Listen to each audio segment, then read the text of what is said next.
If meron kayong kalahating kilo ng manok na pwede nyong pang steak, gawin nyo ito mga kamamsi. Meron tayo ditong kalahating kilo na picture ng manok. Tinanggal ko na po yung buto-buto nito dahil tininola ko kahapon. In-slice ko siya ng maninipis. And then, lutuin natin yan. And by the way, bababad ko muna yan. Magpipiga muna ako ng 2 kalamansi. 1 tablespoon na liquid seasoning. Then 2 tablespoon na toyo or soy sauce. 1 tablespoon na oyster sauce.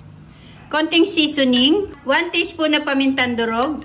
Then, i-mix natin. Then, imamarinate ko lang po for 30 minutes kasi hapon na kailangan ko nang magluto. If ever naman na gusto nyo na talagang malasa, pwede nyo pong extend yung pagmamarinate nyo ng 1 hour.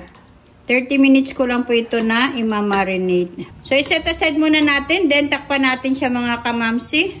At mag-i-slice lang ako ng ibang ingredients na gagamitin natin. Mag-start na tayo magluto mga kamamsi. Maglalagay lang ako ng 3 tablespoon na oil.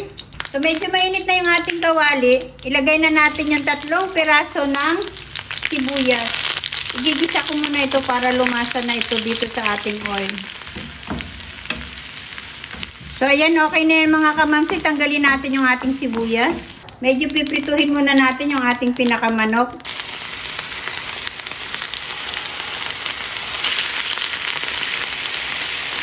Into high heat ko po yan niluto mga kamamsi. Then, baligtarin na natin.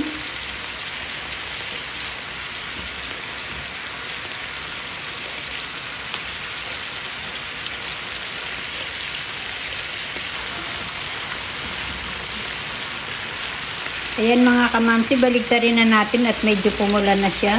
Ayan o, baligtarin nyo lang para medyo mag-golden brown siya.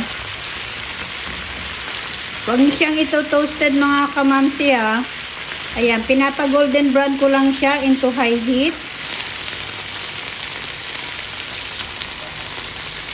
So okay na to, medyo na-golden brown na siya. Pinahinaan ko na yung ating apoy. Then, pagkatanggal natin, tinanggal ko yung pinaka-buto ng ating kalamansi. Ilagay na natin yung ating pinagbabaran. Then, lalagyan ko siya ng tubig. Bali, naglagay ako ng 1/2 cup ng water. Then, hintayin lang natin yan na kumulo. Then, maglalagay ako ng 1 tablespoon na brown sugar. Depende na po sa inyo kung gusto nyo lagyan. So, ayan, medyo kumukulo na siya. Ilagay na natin yung ating manok. Hintayin natin na medyo matuyuan. Check na natin kung luto na yung ating manok. Saka natin ilagay yung ating sinet aside natin na onion kanina. Then, haluin natin. At hintayin lang natin na medyo mag-simmer.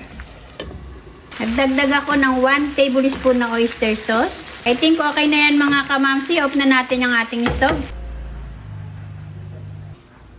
So, ito na mga kamamsi ang ating chicken steak. Kain na po tayo mga kamamsi.